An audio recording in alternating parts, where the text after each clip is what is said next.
Hello, everyone. Welcome to CobU Live Q&A with senior instructor and longtime Kabbalah teacher, Tony Kosinec. It's great to be with everyone, all of those here in Zoom. We also have viewers joining us from YouTube and Facebook.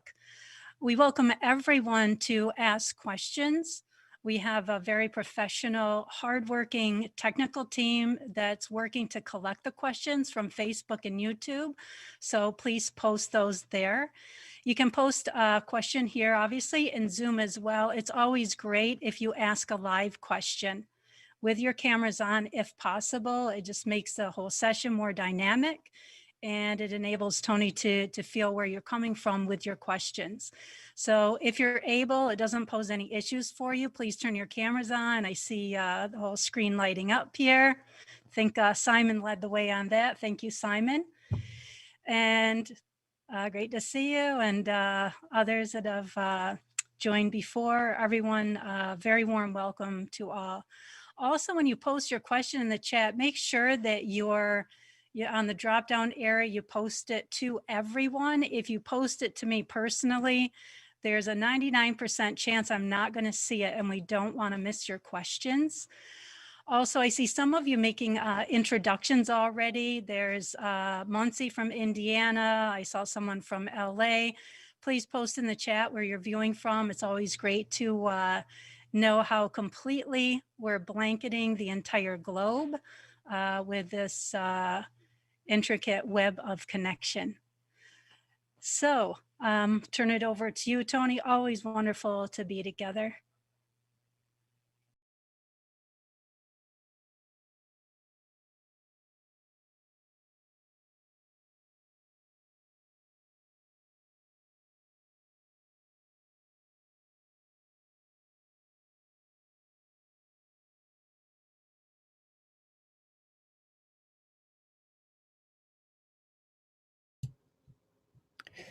Good. I couldn't unmute myself because I'm not the host, but I am the host, and so is Mary. She's the hostess. Like Mary said, this is not just a gathering of students from CobU. It's on social media as well. So if you have any worries about keeping your involvement with Kabbalah private or off social media, then you should know that it's broadcast, and decide what to do. Maybe turn off your camera, whatever, if it's an issue for you. Other than that, we encourage you to open your cameras, because when, as Mary said, when I can see you, then I can feel what you mean, when you're asking a question. Questions are extremely important. Nothing's going to happen here without questions. Obviously, it's question and answer. You may feel that you don't have a question, and sometimes it's true. It's not in your mind that you have a question, and another friend may ask what was really in your heart, and you'll get something from that. If something comes up in you, you should understand also that you may be asking a question on behalf of somebody who can't express it themselves.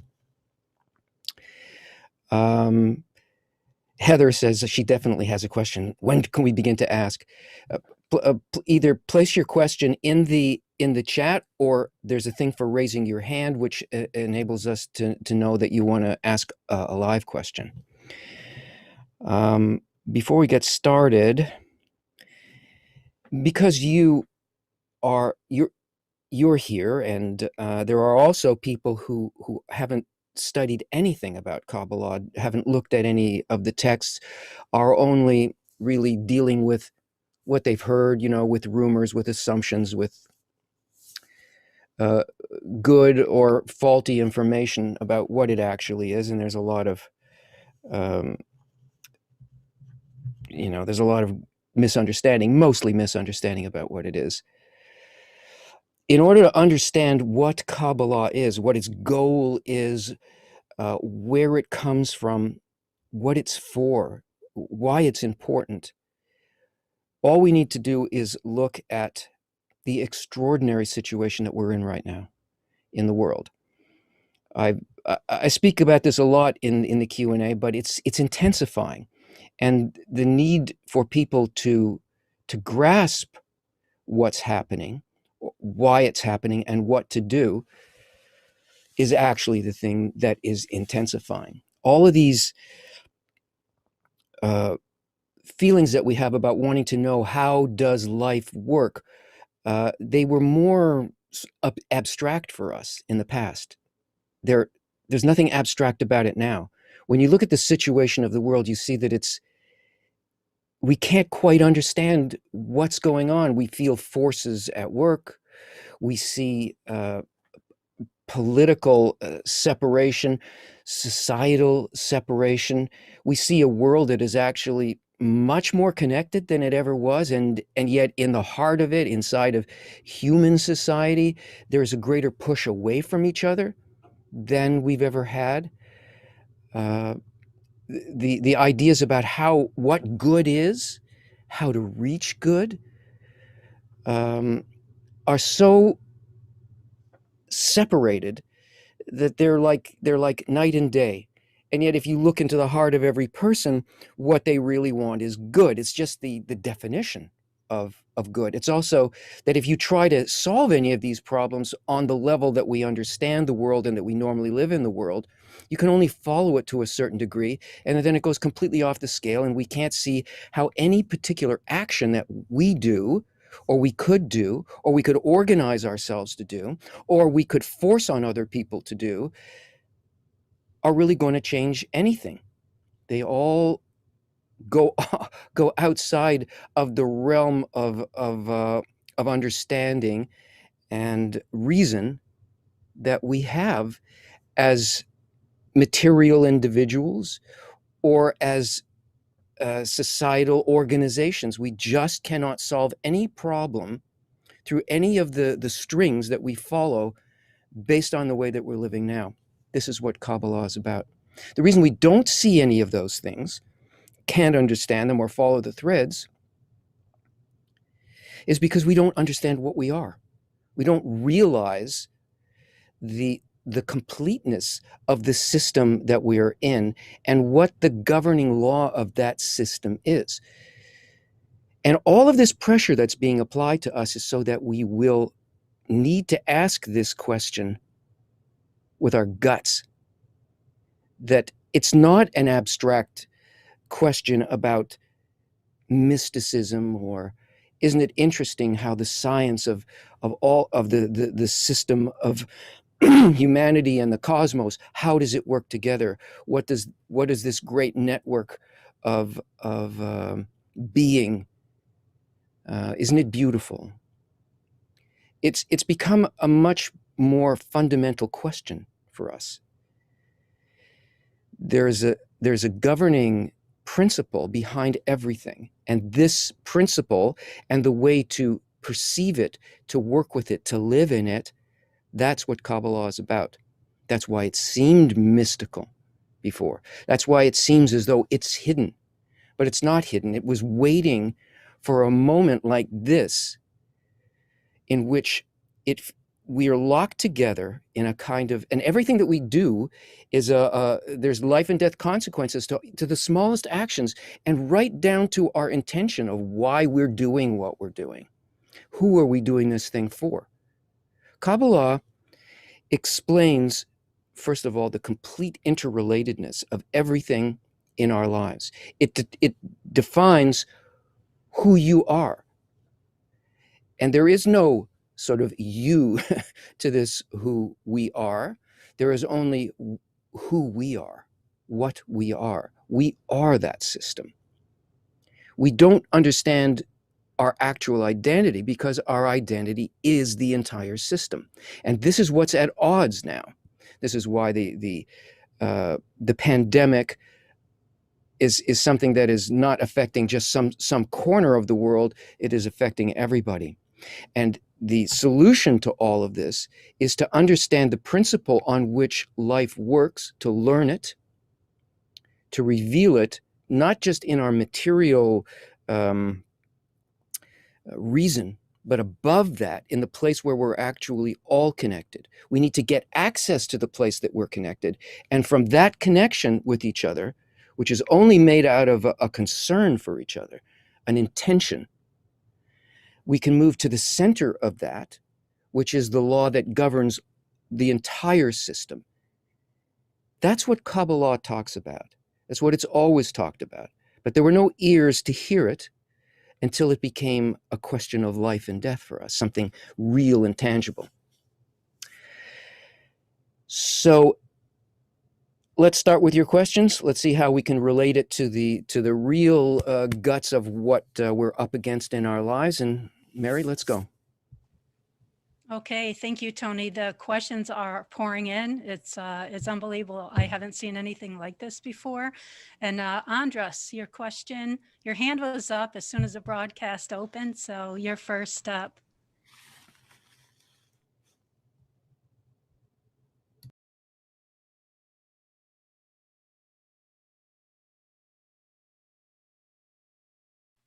Andras, you're welcome to ask your question. It looks like you're still muted.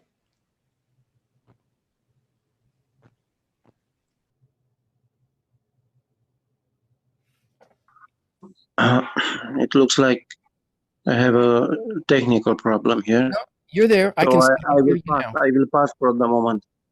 No, we can hear you, Andras. Go ahead. And Andras passed. Who did he pass to? I'm not sure, but next up on my list is Bonavent with a live question.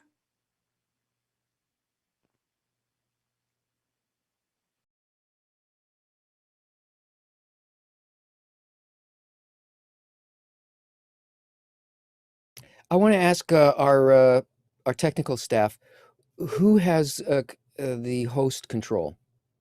Because that may be what's delaying this. Perhaps the host is not with the right person. Friends, I'm sorry, my panel is not working. It's just I'm not able to, I'm the host and I'm not able to unmute people. I don't understand, so I'll need to see if I can hand this off to somebody else to take control for me, please.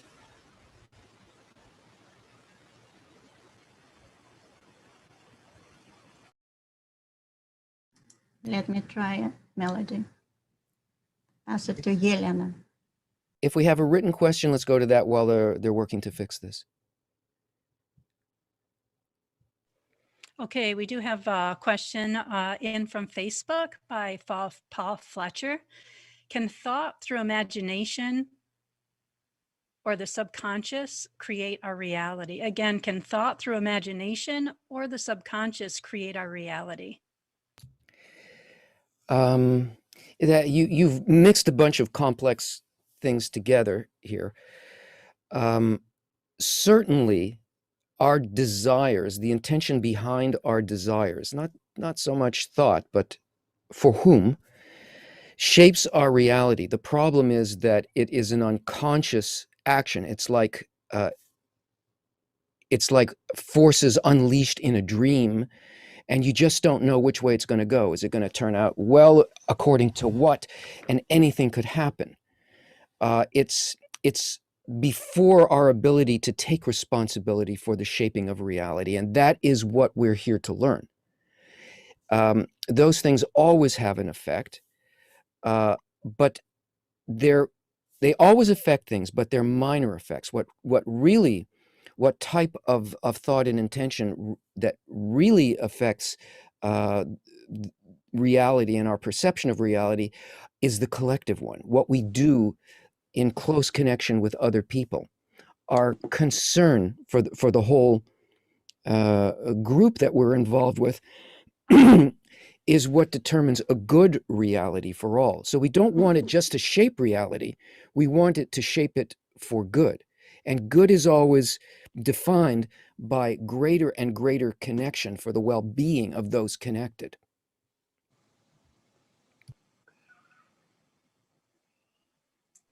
Okay, let's go to one more written question. This comes from Mama Bear on YouTube. What books do you recommend I purchase? And after finishing your full course, Kabbalah teaching on YouTube, what do you recommend should be watched next? Oh, YouTube. You mean she's watching the lessons on the YouTube channel? Well, you know that there are courses that are, you know, calibrated and developed so that a person goes from the basic principles, which is what you've been watching, all of that first the Kabbalah Revealed videos. They're all about basic principles and unlearning certain ways of thinking and sort of getting aimed towards uh, a higher sense of things. That's just the beginning. Any of the source materials, say Kabbalah for the student, which has a little bit of everything from the sources, that's available on our book site. It's also part of the book package for our students in Kabbalah Revealed 1 and 2. And by the way, there's a discount for all students, and perhaps you can post that link for the students. If you go to kabbalahbooks.info, you'll find textbooks there. You'll find books about the work in the heart that should happen for a student. But to be honest with you, that's not enough to actually learn the methodology. Learning the practical aspect of the methodology involves other people. It must, because that's what it's about. It's about our actual identity and reconnecting the broken parts of that single creature. So a person has to get engaged with others.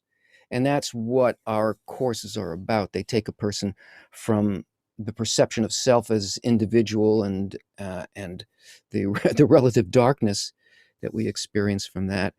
And it takes a person all the way through to where they begin to work with the actual methodology in a real interactive situation with other students, and eventually to the point where they are actually doing the Kabbalistic work on behalf of the world.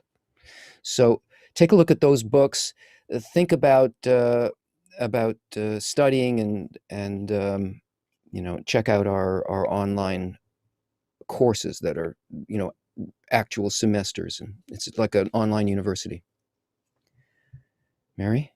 Okay, Tony, it looks like we're ready to take live questions now. Bonavent, we'd love to hear your question.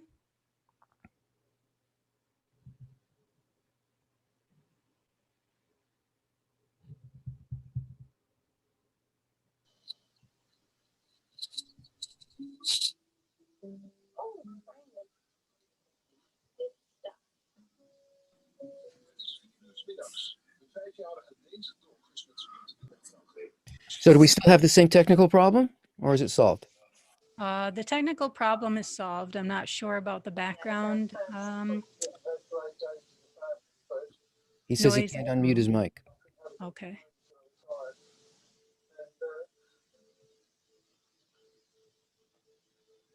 Bonavente, are you able to speak?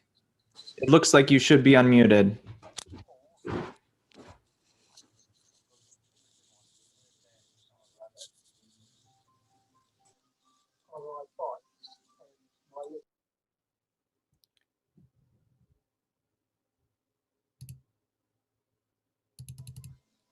I have no question. I have no question. Okay, let's try Virginia. Let's just see if we can work this out real quick, this problem.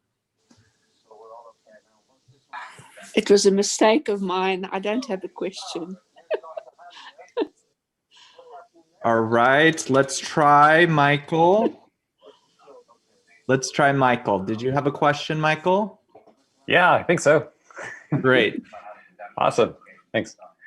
Yeah, so my question is, where exactly in experience is the point of free will that matters for doing this work? I can elaborate on that if that's helpful. I understand the question. If it's more pointed, then go ahead and elaborate. I've seen your videos on like free will being about choosing the environment and the people.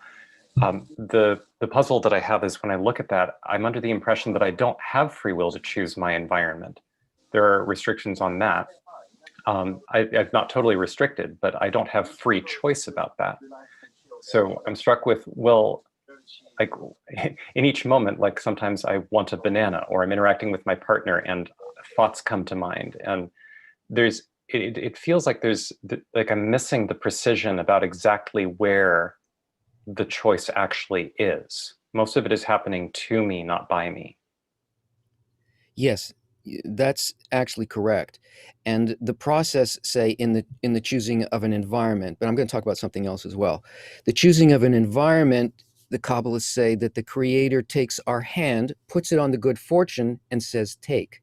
So there's definitely the action of the general, of the life of lives, of the general force, which really manages everything. But we've been created in such a way that we're not supposed to just receive. We're trying. What we're being developed towards is to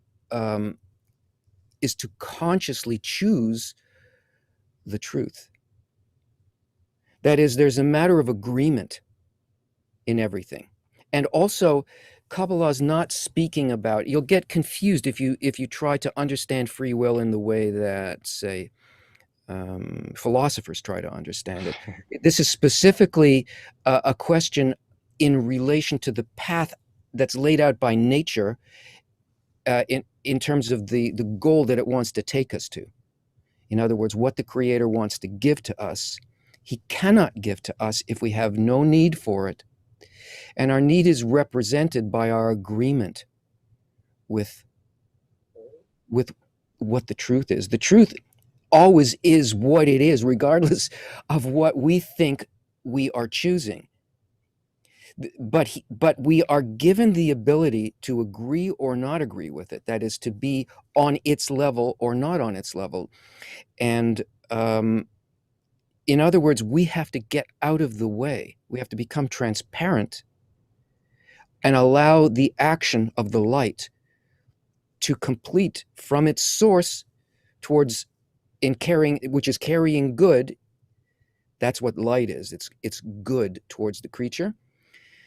It's that original intention that created everything. We have to become transparent in relation to it and to others, so that we allow it to pass through and reach its goal. And in other words, it takes our agreement with that. That happens in relation specifically to intention, to why something's happening, not why really, but for whom this thing is happening, for whose benefit is something occurring. Ultimately, it's happening to fulfill the thought of creation, but that's not what we're given. We don't work directly with the thought of creation because it's way beyond our reason. What we're given is our relation to people, how we feel about it, and why we do anything in life has got to do with either it's for my good or it's for their good. And that if the agreement is there, then the light flows through the system, and we can either turn that off and cause suffering to life, or we can turn it on and agree with it. Now, it's not easy to agree with it. It takes it, because the way we're built is completely in opposition to that. Between those two things, between the way that our nature was created, our complete opposition to doing anything that the light wants, because to us it feels like negative. It's like, what? I'm going to kill myself. I'm going to step aside. I don't matter what I think. All of these, we're built that way. Between that and the desire of the light to fulfill the whole system, that's where the free will is. And what's there? Our heart, our intention. Either allows the light to come in and do good to the entire world, creation, so to speak, everything, or not. And there's patience for it, and this is a school. Life is a school that enables us to eventually see, feel, and align with that. Does that make sense? I think so. So one way of saying that is that we have choice about how much we want to trust that truth, even when it seems like it's in defiance of our preferences. Yes, it takes a kind of faith, because it's not within our way of measuring anything to go along with it. And once that happens, and we allow that to happen, then we're actually one and the same thing as the intention of the creator, as the thought, as the quality of the creator. But it's a process, you know. There's many orbits and many spirals in order to get there. If it were easy, we'd already be doing it, but it's opposed to our nature. So, good question. Thank you. Thank you. Okay, we're still having just a few more technical issues to sort out. I'll feed you another written question here shortly, Tony. In the meantime, if everyone could put your hands down for the moment, the little icon, and then just click on them only if you want to ask a live question. Otherwise, type your question in the chat and our tech team will pick up the questions if you don't want to ask your question live to Tony. Also, because of a couple issues with the microphones here in Zoom, we're going to unmute everyone. So that means if you're not asking a question, please keep your microphone off, and we'll call on you to ask your live question, and you can just unmute your own microphone. Usually our tech team helps out with that. There's something going on with Zoom. So we will still take your live questions, and you can unmute your own microphone once I call on you to ask your question. Okay, so the next written question, Tony, is from Jason from YouTube. Are events in our lives predetermined? And as such, the only control we have is the way in which we perceive each event. Do we choose to see events as bad omens or an opportunity?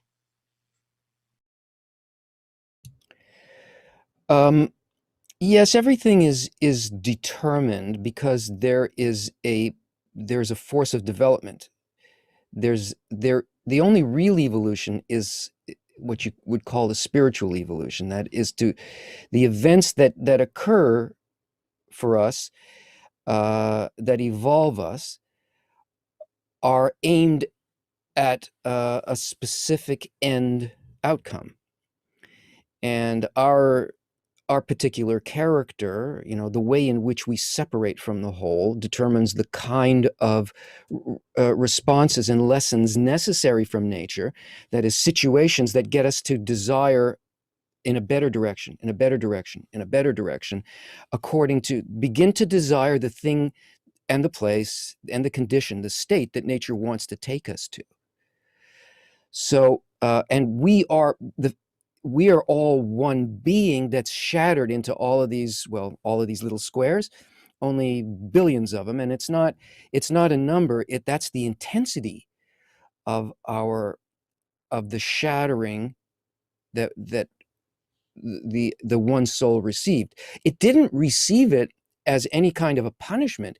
It received it as a natural process of nature. It's the way, and nature, the creator, is always treating us this way, whether we're conscious of it or not. But grasping consciously and willingly that is the law of nature, works through pressure and opposition in order to raise us, because it creates a specific need in us that heads more and more in the direction that it wants to take us. That's the predetermination, because it's a law. That first thought of creation created every subsequent law that exists in nature. But the real laws of nature, the fundamental laws of nature, are not the ones that we measure with instruments, where you can see electrical forces pushing on this, and you see on an ohm meter that there's something there. The original forces, the ones above the physical, the ones that are aligned with where nature wants to take us, are intentional forces. And there's really only one intention. And the other subsequent forces are more or less like that. The less they're like it, the more physical they seem to be. Same with the stages that we go through and the events of our lives. the events of our lives and the ways in which we learn are always appear to us as negative, because we always feel the light as negative because it's opposite to our nature. And it helps raise us degree by degree. But we won't get anywhere in our lives, in our daily lives, unless we begin to learn what that law actually is. And unless we learn how that we can really connect with each other and put back together the shattered soul, because that's what we're here to do. That's the purpose of our lives. So yeah, the premise of your question is basically right. But once you have that question, why not learn how to do it? Mary? Okay, we have about 11 live questions lined up. Let's try one, see how it works. Aliyu Abubakar. So you've been waiting for a while. Please unmute your microphone and you can ask your question. Hello everyone. My name is Ali Abubakar from Nigeria, West Africa. I have a question to ask Mr. Tony. One, I want to explain spirituality. Excuse me, Aliyu, hold on one second. Your connection isn't really good. If you could get closer to your computer, perhaps the closeness to the microphone might improve our ability to hear you.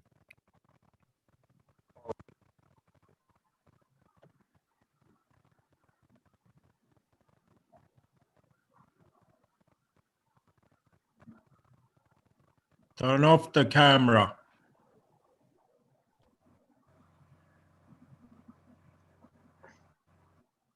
Yeah, that's right. If you turn off your camera, you may get more bandwidth. We'd be able to hear you. All right.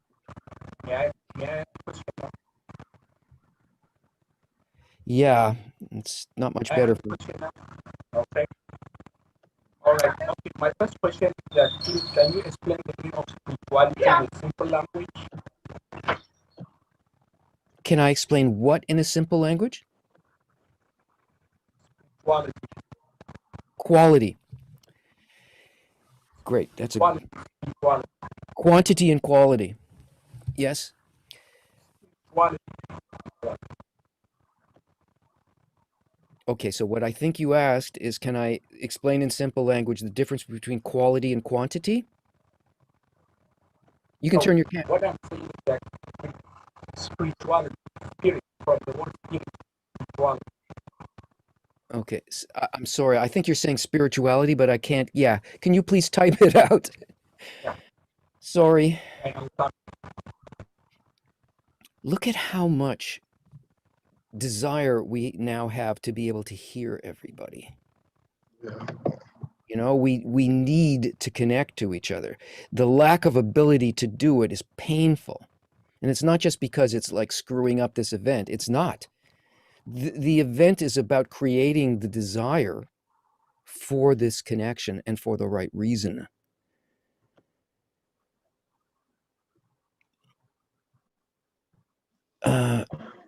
Okay, should we try another live question, Tony? Michelle, you're welcome to unmute your microphone. Hi, Tony. Can you hear Yes, and so beautifully me? well. Yeah, go ahead. Okay, so this is kind of, I'm not sure if this is going to come out very well. So I've learned in the course, there's none other than him. And my prayers in my heart are to have the Creator change my perceptions and not the outcome. So with so much craziness in the world and corruption and evil as I see it, it makes me sad and worried for the future of humanity. How can I be better okay with what is happening? And is the Creator giving us all this craziness to wake people up that we need to connect, otherwise humanity is going to be doomed? I mean, there's a lot of intense stuff going on specifically in the US. Do you understand? Yep. First of all, what we're seeing in the world, whether it's the US or anywhere, is what we're seeing the parts of us that we could not perceive prior to this. This is the revelation of our own disconnection and judgment. Disconnection comes by way of, or it's felt by us as judgment. Even what we consider to be evil is not evil. It's the light showing us how far away we are from the way that we need to consider what we're seeing. It's the distance that we have from the ability to rise above that and make a caring connection, meaning thinking about the well-being of even those that we consider evil, despite that gap, that great void, which doesn't actually exist between us and the evil that we perceive. This is our own evil. We are, and it's not evil. It's simply a tendency towards disconnection, towards the idea that there can be some kind of supremacy of an idea, that that there can be coercion that would cause connection or unity. It's not possible. But that's because we think that. We think that. We still think that, because we're trying to deal with the problems, so-called problems of the world, from the egoistic mechanisms that we have. None of those problems can be solved from there.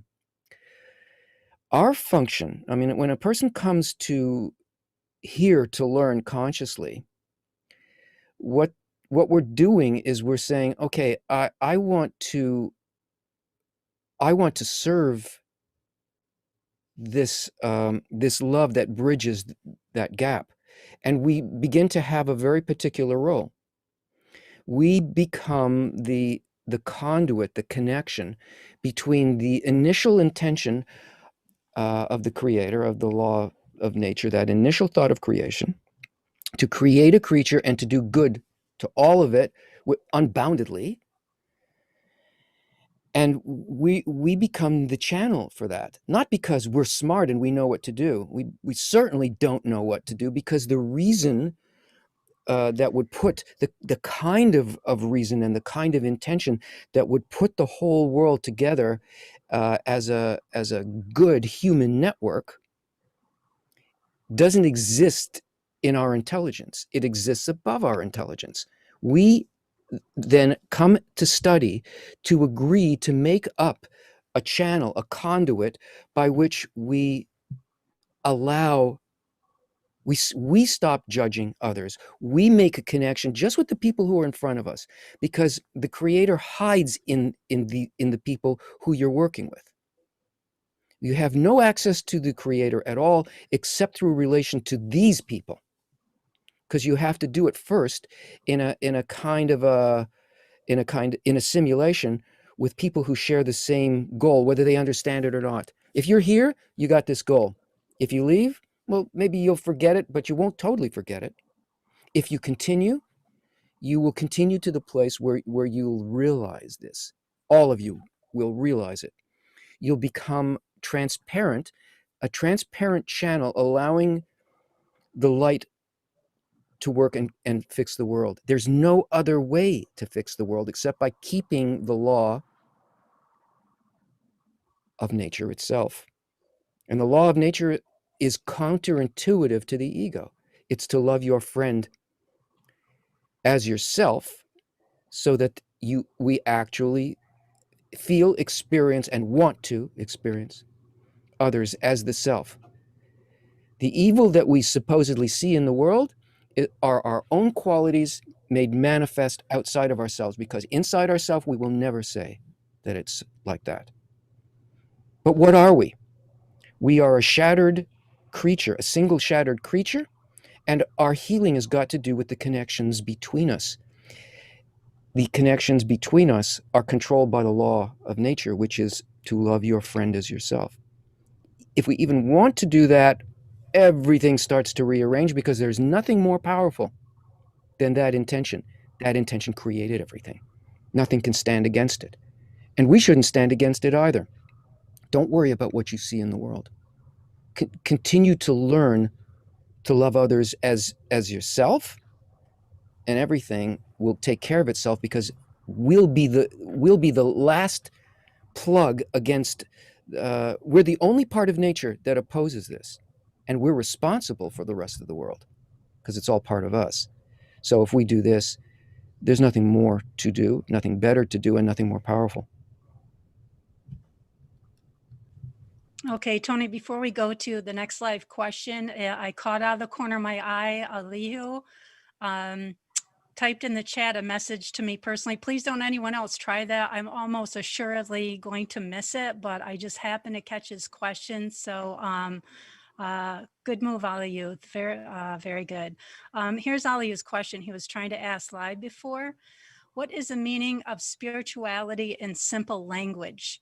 Can you please shed more light on the aspect of the screen and its function? The spirituality is connection for the well-being of others and the whole. Spirituality is the quality of bestowal. Now, it's not in our nature to bestow anything. We do everything for our own benefit. And no matter what we try to do from our sort of egoistic nature, it always ends up in our intention, actually, even in the real reason why we're doing it, as benefiting us. Now, a screen is the ability to, and we have to receive, we must receive, because that's our nature. There's nothing wrong with that. It's part of the learning mechanism that the thought of creation created, so that we would be able to achieve, in the end, this quality of bestowal. But the only way that we can bestow is by receiving, because we must receive in order to bestow.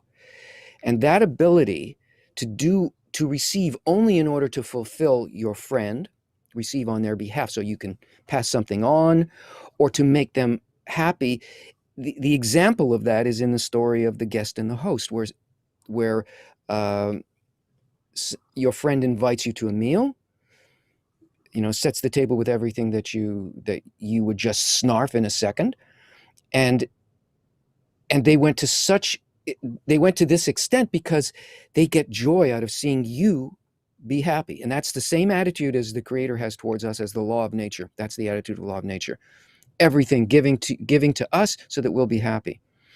So in that case, as the guest, we need to eat, not so that, we get that yummy feeling, the exquisite tastes and smells, but because we also want to make the friend who prepared this for us, we want them to be fulfilled because they wanted us to enjoy. In other words, we're still doing the same action. We're still receiving. But the intention behind it makes it a completely different thing. It becomes bestowal. That's what a screen is. It's the degree to which we can do only in order to fulfill the light, the intention of the light. We have to become familiar with what's the intention of the light. What is bestowal really, and who are we bestowing to? All these things, a simple answer is not going to give you the answer. Experience and trying to do it will give you the answer. And that's why the further you go along in the semesters, you'll be taught the practical work. And there you're going to see that happening all the time. There will always be a question of for whom. And that's where we measure that. Mary? Hey, Tony, I just want to mention there's a deluge of questions coming in from viewers from all over the world. I just want to mention some of the locations that many of you have shared. We have viewers from Italy, Midlands, UK, the Philippines, Dominican Republic, Netherlands, Ireland, Derry City, Ireland, Alaska, Mexico, Spain, Muncie, Indiana, Germany, South Africa, Canada, Morocco, Philadelphia, PA, in the US, Phoenix, Arizona, Germany, Los Angeles, Vancouver Island, Melbourne, Australia, Puerto Rico, another viewer from Arizona, Saskatchewan, Canada, Nigeria, West Africa, Lagos, Portugal, Sacramento, California, Kiev, Ukraine, Florida, Belgium, Oak Harbor, Washington, Wyoming in the US, New Jersey, Oregon, St. Louis, Missouri, Sweden, Redstone, Colorado, Turkey, Toronto in Canada, Egypt, Montreal, Israel, Miami, Zurich, New Mexico, St. Simon's Island, Georgia in the US, Vancouver Island, Northern Virginia in the US, Biafra Land, in West Africa, Prague, Argentina, New Britain, in Connecticut, and the US. So thank you for sharing all those. I'll read more later if you didn't get a chance. I see Venezuela just popped in. So I'll go back and read more in a little bit. Next question is a live question. Tony, we have about 12 live questions lined up. The next one is from Bruce. Bruce tapping.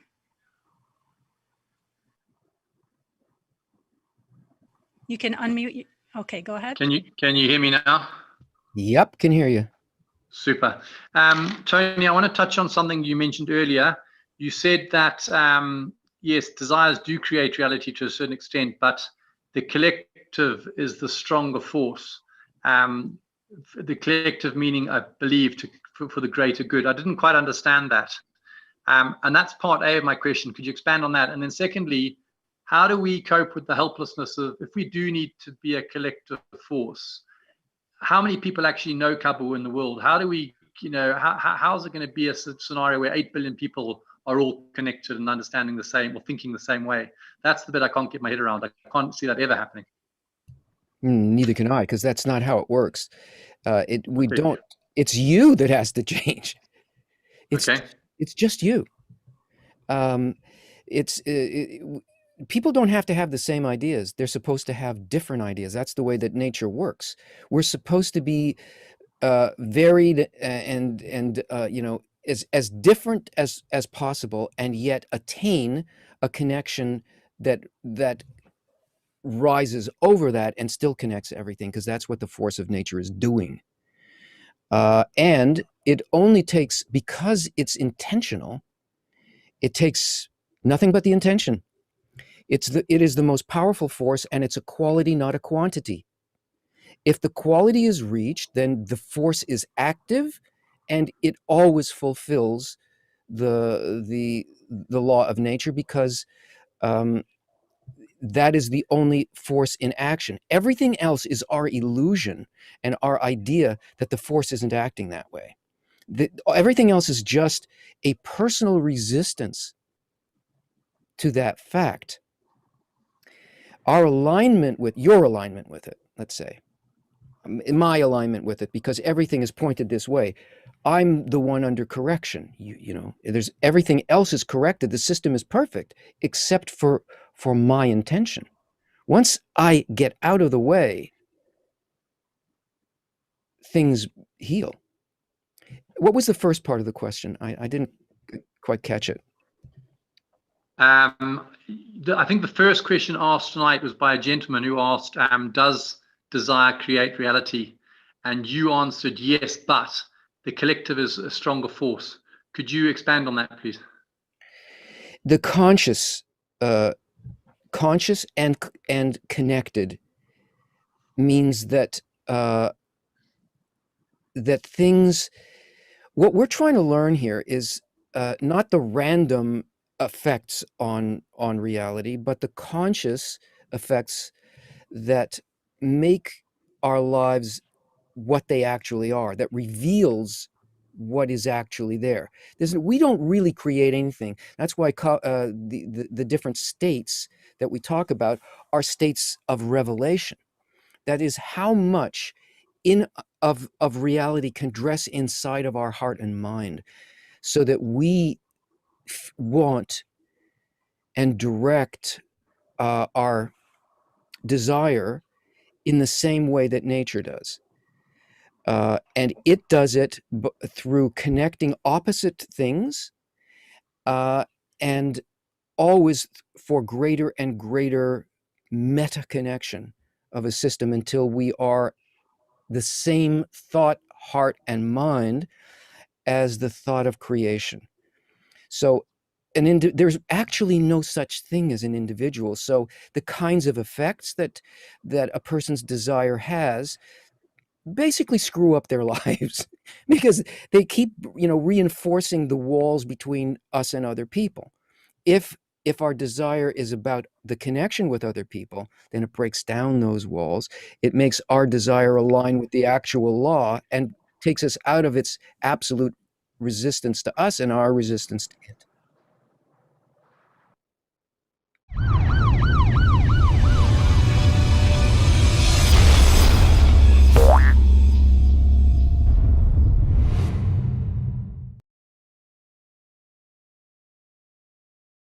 What was that? What's going on here? This is what we call the Blitz. It's a way to switch up the pace of the broadcast. It's a chance when Tony gets to answer as many questions as he possibly can within a 3-minute time frame. And I'm just setting my stopwatch now. Okay, I'm not really shooting to win here. I'll try to give reasonable answers instead of the sort of snarky stuff I usually do. Okay, very good. And the answers are brief, granted. If you're in CobU 1 or 2, then you can also take these questions to the forum if they're not answered here to your satisfaction. Okay, are you ready, Tony? No, go ahead. Okay, let's do it. Is what we are experiencing and seeing this distance, is this the screen? Distance? Screen? No. Is or does Kabbalah accept or know that an earlier universe existed before this one, and does it affect us? And no, it did not. And but our ideas like that do affect us. Do we live in a simulated universe? It's not simulated, but it is like a game, and there's a programmer. And how do we learn to put the pieces back together again? You're here to learn that. I heard it said that Rashbi, the Ari, and Baal Salam are all the same soul. Can you explain how this can be? Well, you and I are the same soul, and so is everybody here on the screen and everybody who's listening and watching. That's how it is. But for them, they were consciously on the same level or state of dressing, or you could call it spiritual cognizance, as those other teachers. But that happens for people too. Not on that level, but maybe even higher if we all connect. Is it better to be a free thinker or a total thinker? Let me think. Go on. Is suffering necessary, or can we choose the path based on valuing it? Well, if we understand the mechanism of suffering, then we're on the path. If we don't understand it, then you call it suffering and you're nowhere. Where do I go to become a CobU student? You go to our site. They'll post it in all of the chats. When can we start studying the study of the 10 Sefirot? When all the other people that you're studying with also are there. It's not something you can do as an individual. It's all about connection. It's the inner workings of connection, and you have to do it with others. Can the wisdom of Kabbalah be lived and applied together with other philosophies like Buddhism, Hinduism, Zen, etc.? Ultimately, it's the mother and father of all of those things. But no, you can't mix them while you're learning. They join together at the end of the path. What is the final goal of Kabbalah? How can this course change my life? The final goal is for you to be what you actually are and to receive all of the good that was in the original thought of creation. It's your fulfillment in truth. How should we love ourselves? By taking care of others. What is the difference between the ego and the will to receive? What we call ego in this world is not the ego that Kabbalists are talking about. Will to receive for myself alone at the expense of others, which is basically what we're all like, That's the spiritual ego. How can we use psychedelics to enhance our spirituality, access truth, and open us to love? By having those things in our past. Okay, great. I went over, but I had to hear your answer to that question. What I mean by that is that they serve no purpose because it doesn't involve agreement or choice. If you happen to have had those experiences in the past, they could have a positive or a negative effect on you, just like if you had oatmeal this morning. Okay, nice job. 14. Yeah. You know, that's up there. It's up there, but it's nowhere near the record. You see Michelle's out there applauding. I realize that I have to be evil in order to really get a high score. I have to kind of not care what people are really asking, you know. Okay, nice job. Okay, let's go back to live question. Bruce, you're up next. Oh, Bruce just asked. Sorry, let's go on to Maurice.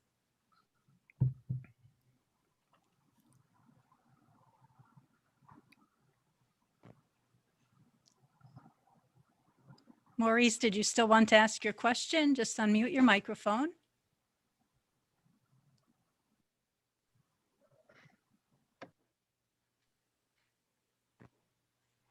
Okay, let's try Mike. Okay, thank you, Mary. Well, I would like to ask something about the mood. I understand that somehow the state to find ourselves we call mood affects our realities in the moment. Is that, can one say that is right? I'm not catching the noun that you're asking about. Did you say mood or moon or what was that? Mood or feeling, human mood or feeling. Mood. How does it affect our realities in the noun? You know.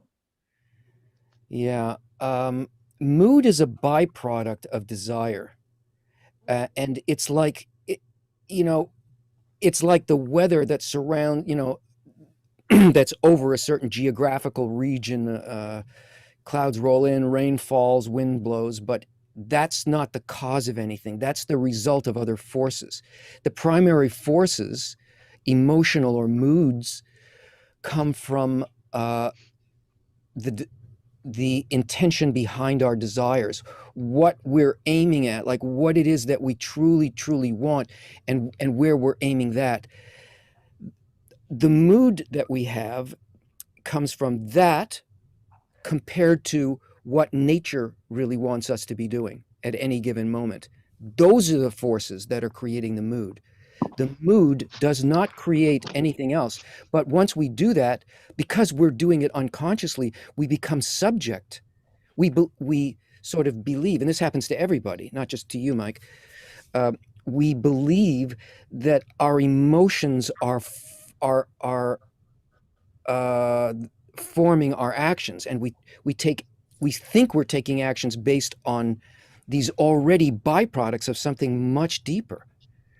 So it's best to prepare ourselves by studying the sources which tell us over and over again where the real goals are, what the targets are, what the actual forces are, and to remind ourselves that that's what we're trying to do.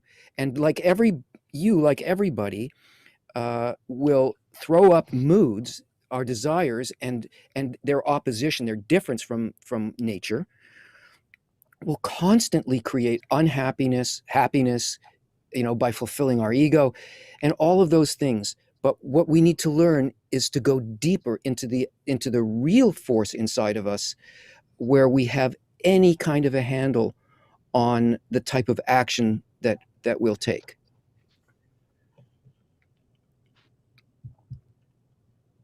Okay, let's go on to another live question. Martin, I see that you're all set, ready to go.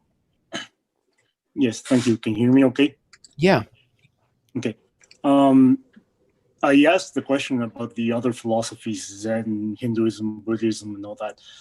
So corollary to what you said is it sounded or implied or understood maybe mistakenly by me, that it is a linear path, right? Kabbalah and all the other philosophies that meet at the end.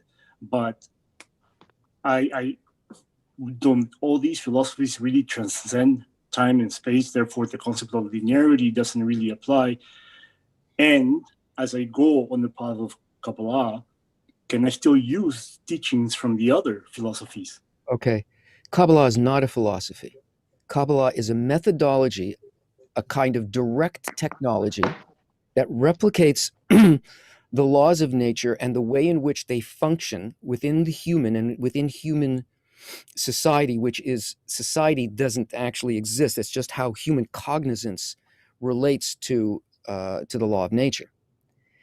It is not an idea. It's not a philosophy. It is a technology. It's a science,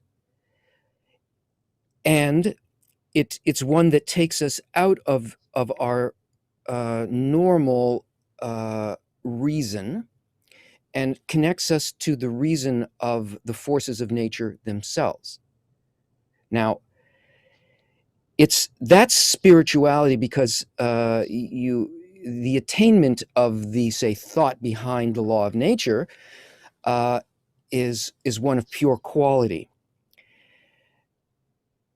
Any spiritual path requires complete and total devotion. It's not a self-help kind of a situation. You can't mix it, because there are very, very big differences between different paths. Kabbalah includes what Kabbalists call the right and the left line, and how these two forces work together, and it aims at something above that as well, which is called the third line, which is something that down the line in your studies you'll encounter this. If you try to change your perception using the practical aspects of Kabbalah and mix it with philosophies that do not include left and the right line, which is just about every philosophy, and also philosophies need to be they need to be attainment, they need to be experiential, they can't be ideas. If you mix them, you'll get profoundly confused. You will get nowhere. If you're going to be a Buddhist, find a Buddhist master. If you're going to be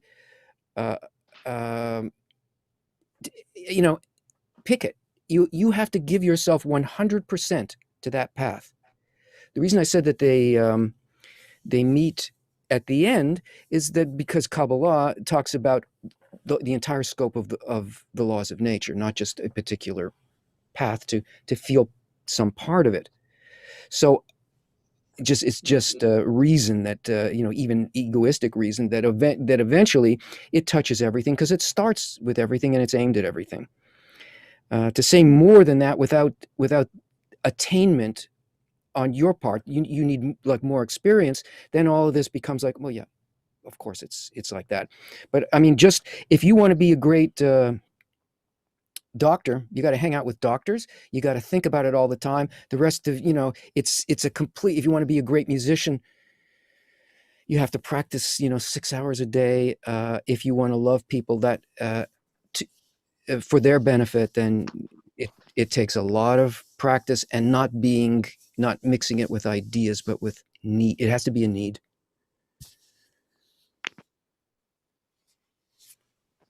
Okay, before we go to the next live question, just like to ask everyone here in Zoom, also on Facebook and YouTube, to reserve the chat for questions only, or from your location. That way it's easier for our tech team. We have so many questions coming in. If there's other conversations or other points mixed in the chat, it makes it more challenging for them to be able to collect all your questions in. We definitely don't want to miss any. The next live question is from Jorge. Great to see you, Jorge. Thank you. Hello. Hi, Tony. It's a blessing being here with you, all of you. My question is about like in the Latino Kabbalah groups, there's a lot of talking about meditation, Kabbalistic meditation, and how you could be like, you could get in contact with beings of light. I'm not sure about this information, and it's like really recurrent that I hear that, and I don't know what to think about this part of Kabbalah, if it is. It's not part of Kabbalah. It's not. Certainly, it's not part of Kabbalah today, and it's not part of the teaching lineage that has existed for thousands of years. It's really more part of things that evolved when people didn't have access, and there was very limited access for thousands of years. Not like it is now. People took different ideas, put them, sort of pasted them together and said that this is Kabbalah. But if they had learned from an actual teacher of Kabbalah, they'd know that it isn't. So that's sorry for interrupting. That's a problem. There's a really known Kabbalah teacher. His name is Albert Goslan. I don't know if you ever hear about him. Well, he's the one who really implies to make the Kabbalistic meditations with the 72 names of God, and how that repairs the world also, and that's really confusing because like when I start learning about Kabbalah, that's a part that I start, but it didn't really make sense to me until I found the. Let me ask you something. Did you try to do that? Yeah. Okay. Did you succeed? Not at all. Not at all, right? Yeah. Okay, there's your answer. But it's really surprising that other people says, I saw this, I saw the other thing. People say a lot of bullshit, we mistake our own sensations of things and our own wishes for things for reality. That's the only way you know that something is real is when it is shared and it becomes a mutual thing with others. Yes, the individual's got to confirm this. I mean, ultimately, the creator confirms the reality, but because ultimately it's only the creator that's doing anything. But all of that stuff is just aimed at fulfilling the ego. Oh, I'm in touch with the beings of light. No, you're here to serve other people. Thank you. That's what I wanted to hear. Thank you for the answer. Thanks for the question. Okay, next up we have Joy. First of all, thank you, Mary, for taking all of the technical stuff going on. Tony, thank you for all of the hard work that you do. My life is completely changed by this course. I have waited my whole life to be asked the questions that are asked in the course, to feel the freedom and the safety, to know that connecting with others and serving others and being part of that collective awareness of what we need to do, what I need to change in myself, as you said earlier, Tony, has been such an incredible experience. And I just am so grateful. I want to say that first. So my question has to do with the connection of the groups of 10. And in our coursework, we haven't seen this, but I tend to go and read through a lot of links that Albert or Seth or the other helpers on the website are giving us when we ask questions there. And so that usually will lead me to a video with Rob Lightman and other people asking questions, or it'll be another video from someone else, or I'll go further in the Kabbalah, the Kabbalah for students, and find answers there that go past the course requirements at the moment of, for that week. So I came across a video, I think it was yesterday, that Rob Lightman had done with a group of 10 writers. And I wondered, okay, how does the leadership determine or feel or sense the intention of the light, if I'm getting the terminology correct, of how those, the groups that we work with, how do we end up with this group of 10 where we're we're getting to the deeper part of serving one another or helping one another in that collective, the changing that we're doing inside of ourselves individually, that then becomes part of the change of the collective group. So the question is that. I have another question, but I'm not quite understanding. I need to know where you're at with, where are you in your studies? Are you working in a 10 yet? No. All right. Well, some of the students that are in my group I see some of their names here on the screen, but no, I'm not in a group of 10 yet. okay. Well, you see, so your question is really more about what is that kind of experience in working with a 10? What are the forces that are in there? What does that feel like? What actually happens? How does it change the people that are working in it? How does it affect perception, and what does it do to the world? You have to begin working practically in that first before that's a real question. How do we get there? How do I get there?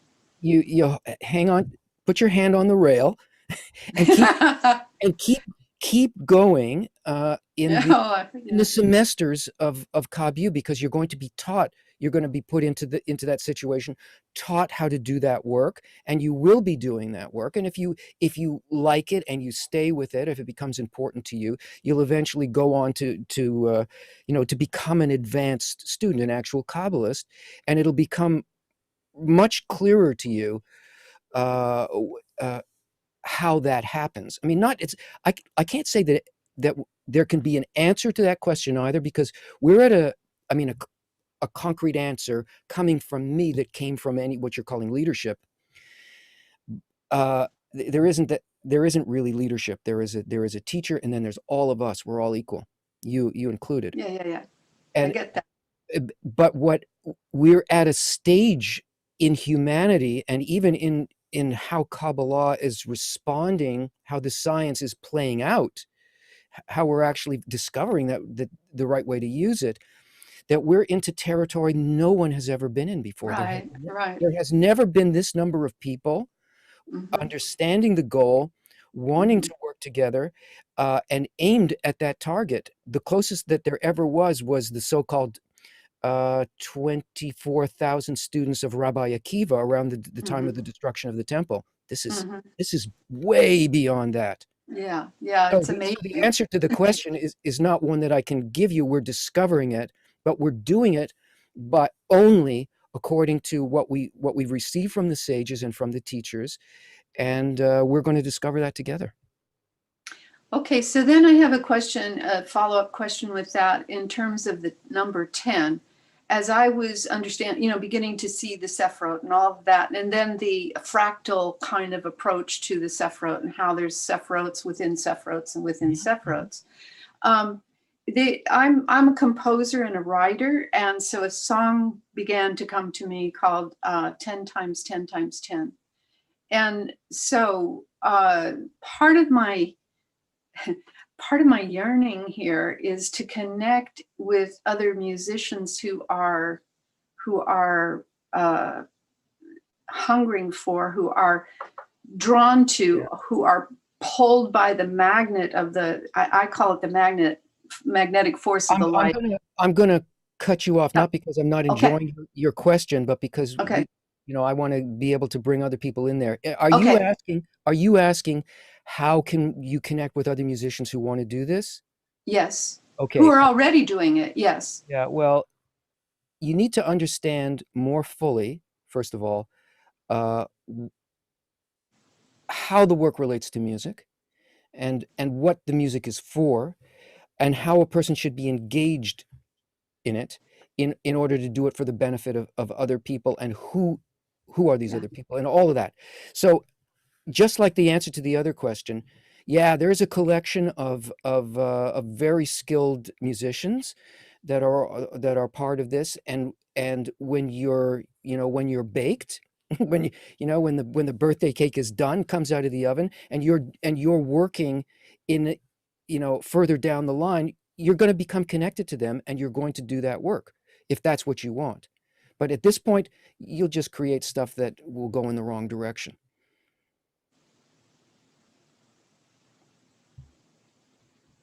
I know you think you won't, but you will. No, no, no, no, no, no, no. I do. No, that's not what I think. All right. I'm listening to it. There's not enough information given for that statement to come back out. But I'm content with your answer. I'm not going to challenge it or do anything like that. You can be content or contempt. They're both good. Yeah, I love the way you think, but I'm letting go now because there are other people who have to need questions answered. I really appreciate your time and your answers. Thank you. Okay, thanks for the question, Joy. You're welcome. Okay, thank you again, Joy. Next question is from Troy. Tony, he's here in Zoom, but he did indicate that he's not able to turn his camera on. That's fine, Troy. We still welcome your question. Yes, hi. Thank you for taking my question. Regarding Kabbalah's teachings on homosexuality, what is the answer to that? Well, there are no teachings on homosexuality in Kabbalah. Kabbalah is about the intention behind a desire, not the desire. We don't work with desires. We don't care about that. It's not an issue. It's a waste of time. It depends on for whom we're doing things, and it's about it's really more about a specific desire, whether or not we want to be able to do what the quality of the Creator does, what the ultimate law of nature is. It's not about sexual identity or proclivity or any of those. It doesn't matter. We treat each other with the same kind of respect and concern as we're trying to build a society in which, Rick, can you mute, please? We're trying to build a society that cares about that single quality that takes care of the whole human system. So there's no attitude or teaching at all about any of that stuff. A lot of Kabbalistic language speaks about sexual coupling because that's how nature works. Everything works like that. And the idea of male and female has got to do with the force of bestowal and the force of reception. But these should not become criminal code, even in a so-called religious society. That's not what they're about. They're describing the correct interrelation of forces within a person. So don't worry about it. So just a follow-up. So being a gay man and not experiencing being with a woman sexually, is that going to make me any less learning about Kabbalah and giving towards others? To be honest, I don't know the answer to that. I think that the devotion to a family has a certain teaching effect on a person. A person understands that there's a kid in the house and it's not them anymore. So the whole system of the house relates to the complete giving of self. Maybe there's something in that. But no, don't confuse this world with the other, with the spiritual world. If you want this, if you need it, and you want to develop it, I don't see why there is any difference between a person who is homosexual and anybody else if they're working with the right level of things and not trying to bring it into this world. Great. Thank you for answering my question, and thank you for making KABU possible. Thank you for coming. Okay, Michael, we'd love to hear from you. I'm going to try your last name, Michael Aduwanmi. Please correct me if I'm wrong. It's a beautiful name. Thank you. Thank you very much. Can you hear me though? Can you hear me? Yeah, hear you and see you, Michael. Fantastic. And you did pronounce my name correctly. Absolutely. My question, Tony, is this. Now, intention is the issue. It's about changing our intentions from the desire to receive to the desire to bestow, which is the Creator's intention. At what point, because I understand that the Torah talks about love. I know that the Torah is about love thy neighbor as thyself, and that's what the Zohar is about.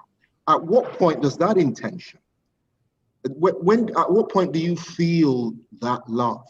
At what point does it become real, apart from it being an intention, an intention to bestow, as opposed to feeling that inside you as love thy neighbor as thyself, or indeed more than thyself? Okay. Yeah. It's a good question. We don't feel it that way. Okay. We on our own, by our own forces and capabilities, Yeah. Don't feel that. The way in which we begin to measure that such a thing is occurring and feel that kind of light in us is through our own resistance to that. Our constant, to recognize our constant resistance to that, because that's the way in which our sense feels the light of bestowal, in a sense, striking our intention. Right.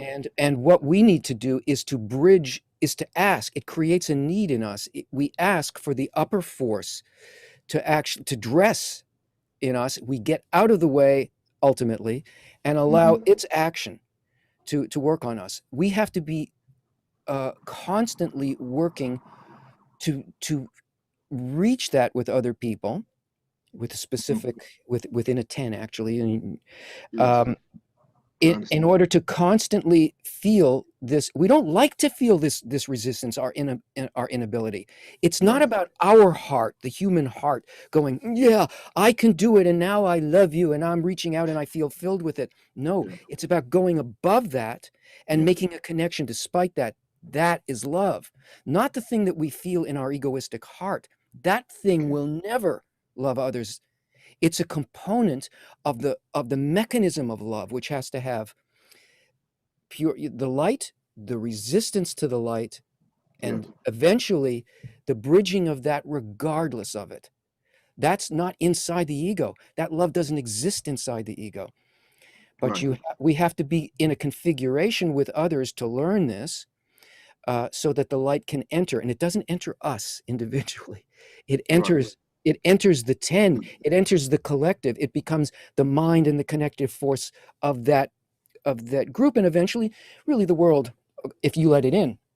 So it's not a simple answer, because Kabbalah is not like other things. It doesn't say you can perfect yourself. No, you're perfecting the whole. So you don't. This little point can never hold it. The heart can never hold that. What we're trying to do is to build a vessel that does hold that, and that vessel is as big as the entire population of the earth, and every plant and every animal and every rock and every gas and everything. And that only happens by developing, understanding how to work with the resistance that we have, and the answer comes above it. And that's what the training is. No other path deals with that. Okay.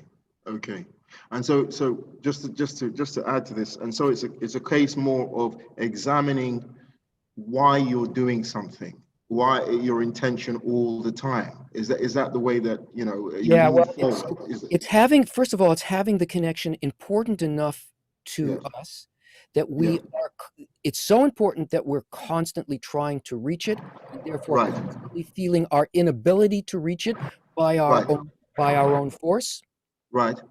Okay. And we try to get into an environment where that's the most important ideal, so that everybody will feel that the connection is important.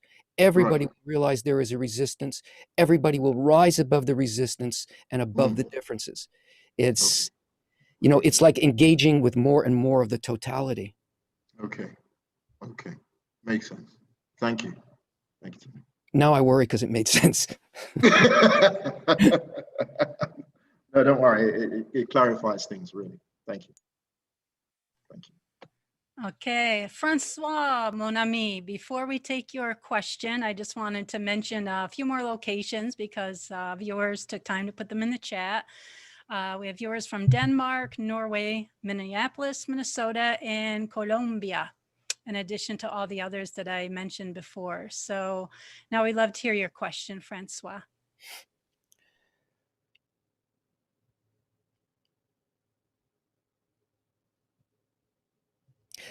Francois, we can't hear you. You need You to need to unmute unmute. your microphone. Okay, now can you hear me now? Yes, can. Okay, so my question is to know when praying, is it the right way to ask to understand what's the intention of the creator behind any event that occurs, and ask to understand what is the bestowal behind it, even if that event is not, I don't like it. Was my question clear? Yes. We can't know there's no point in trying to figure out the specifics of the creator's intention on a specific issue or event. There's nothing there. There's only one intention ever in every event, and that is to evolve you. And Okay. the question that we have in terms of the prayer is that those actions are all good. So the prayer is basically change me so that I see, so that I feel what you're doing is good, that I would do this even to myself. You're not going to actually reach that, but the prayer is for help to be able to see that everything is actually good.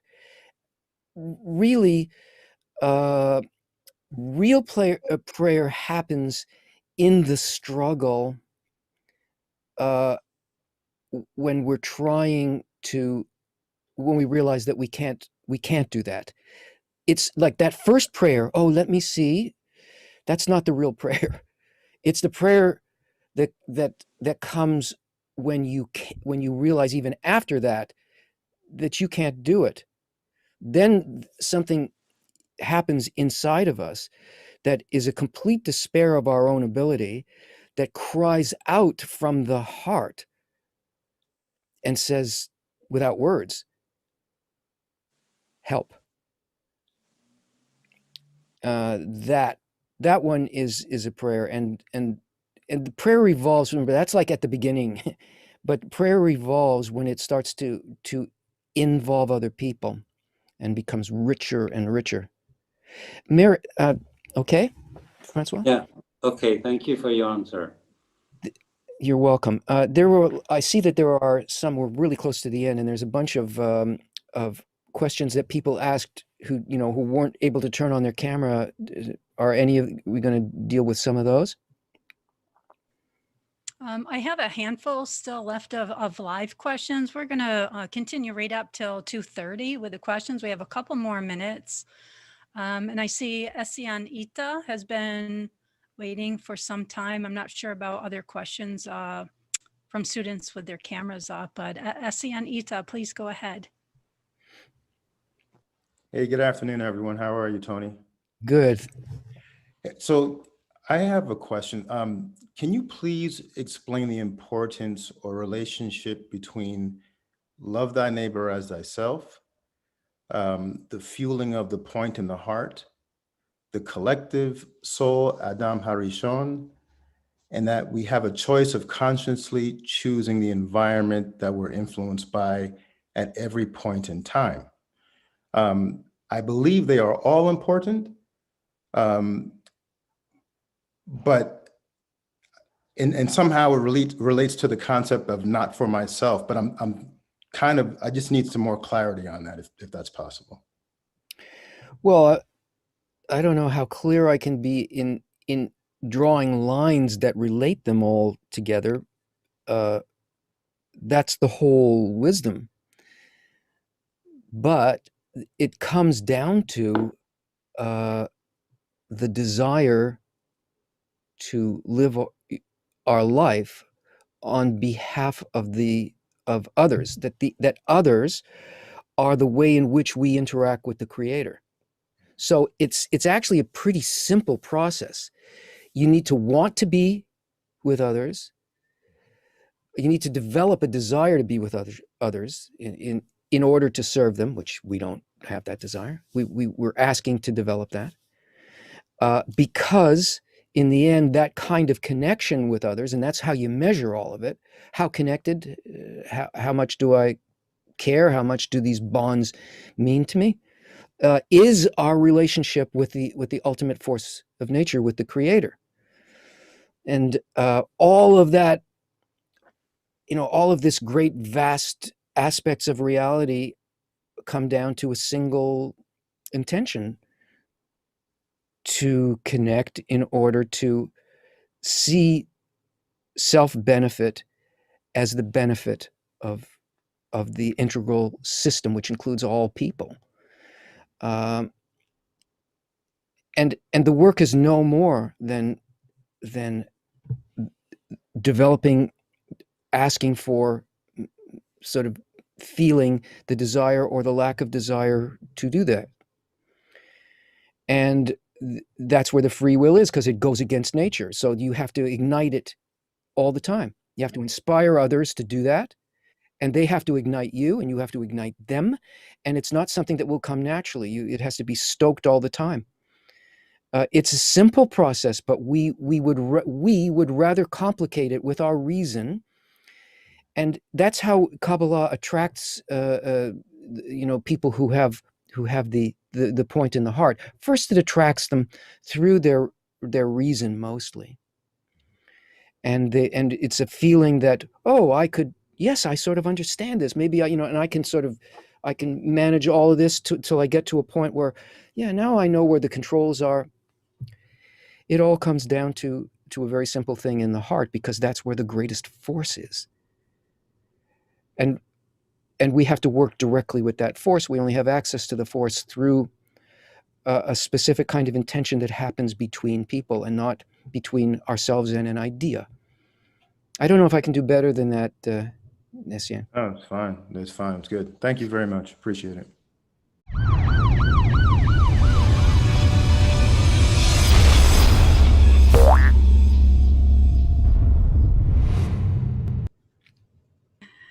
There's no rest for the wicked, Tony, or the righteous. Sorry, for the righteous.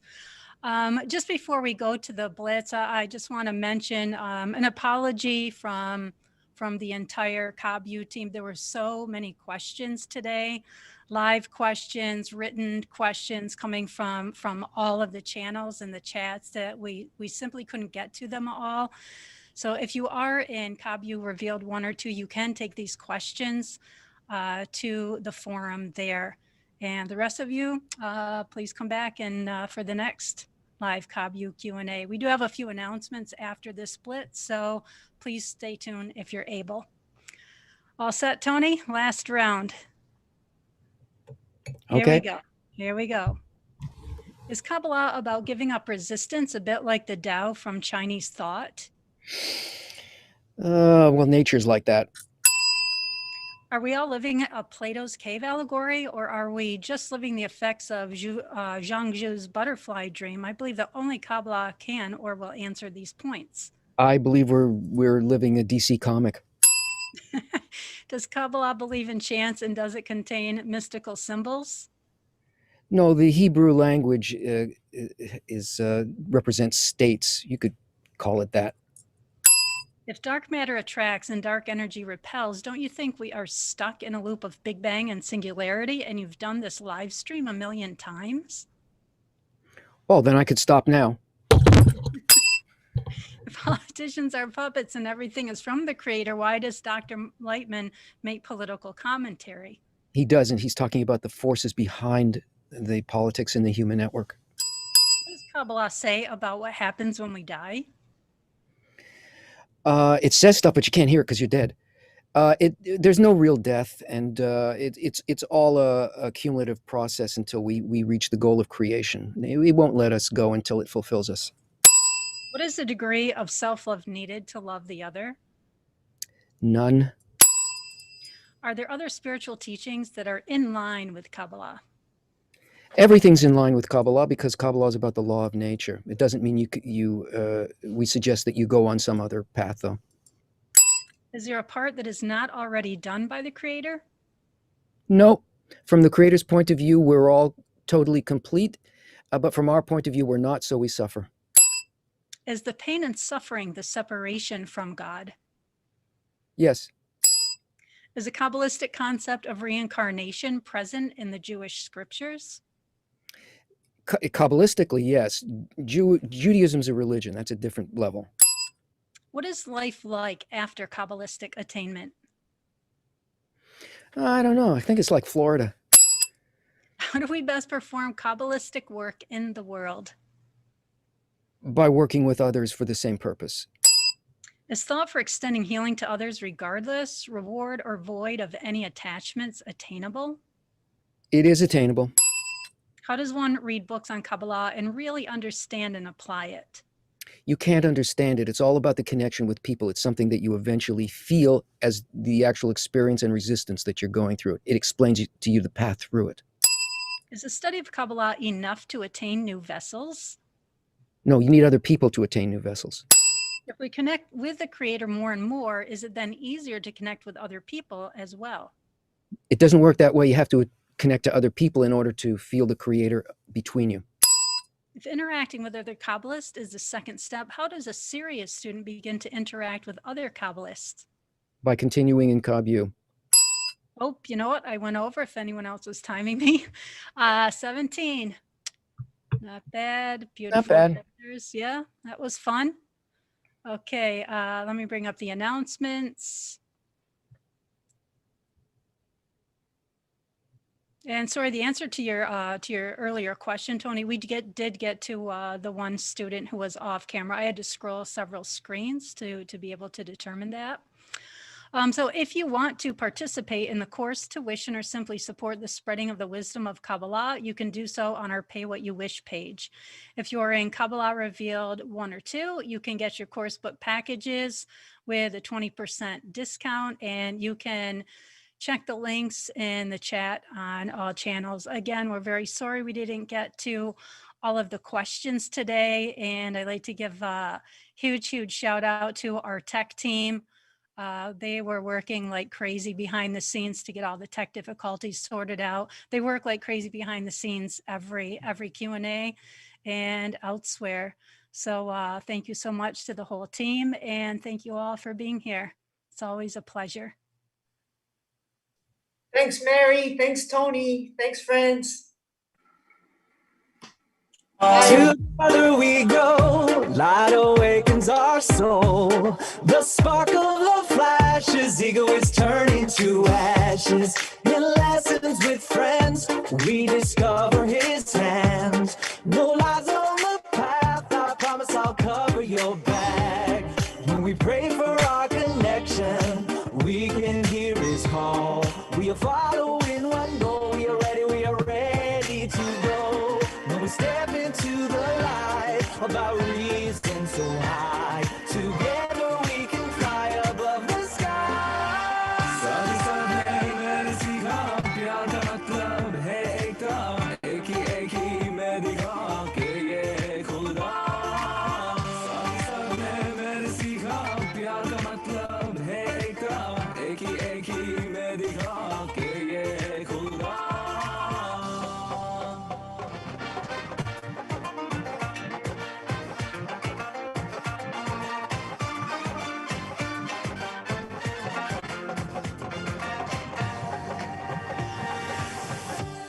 Together we grow, light awakens our soul. The sparkle of flashes, ego is turning to ashes. When we step into the light, about reason so high, together we can fly above the sky. साथ साथ है मैंने सीखा प्यार का मतलब है एकदम एक ही मैं दिखा के ये खुदा. साथ साथ है मैंने सीखा प्यार का मतलब है एकदम एक ही मैं दिखा के ये खुदा.